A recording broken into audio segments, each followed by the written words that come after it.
بدنا وابننا أيسر يكون فداء لكل الشباب من أجل الفجيعة يرجع فيها مجتمعنا. إخواني، أيمن كل أيمن وصونا وصية بطبات نبي، لكن أيسر كان في له أيدي تتعامل مع ناس كثير، لابد في له دين عند بعض الناس. هذا بيرجع لضمير كل من بيسمع هذا الكلام. كذلك يمكن يكون عليه دين لبعض الناس. فوصونا مين له عند أيسر شيء وهون وقبل ما نفارق هذه الأرض المقدسة اللي فيها بيوت الجنة إن شاء الله تعالى، يجي يحط بأذننا ويلمس يجيله أي شيء أو أي إنسان يجيله أي شيء، إحنا على استعداد للسداد، لأنه الميت مدفون بالبدن. صلاة جامعة على من حضر من أموات المسلمين، صلوا تؤجروا أثابكم الله.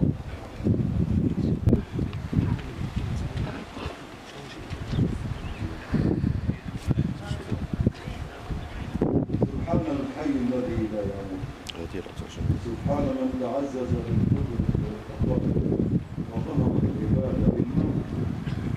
أخلصوا الدعاء وصلوا لعل الله عز وجل أن ينظر إليكم ويقول أنا أرحم منكم بأنسان قد رحمته قبل أن يلج روضته وقبله.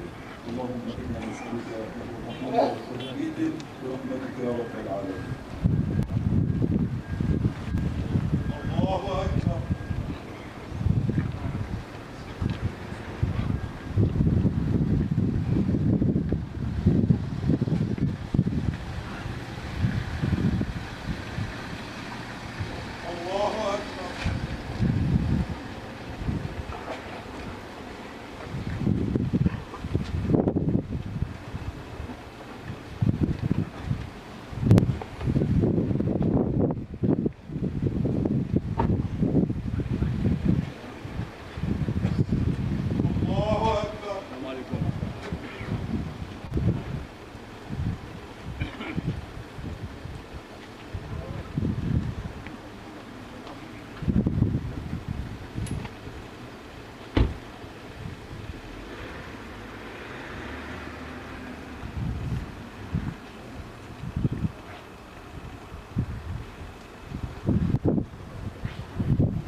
المتوفى بسبب واجبه، أمواتكم أمواتنا أموات المؤمنين والمؤمنات والمسلمين والمسلمات أجمعين. نحن معكم على نية قبول الفاتح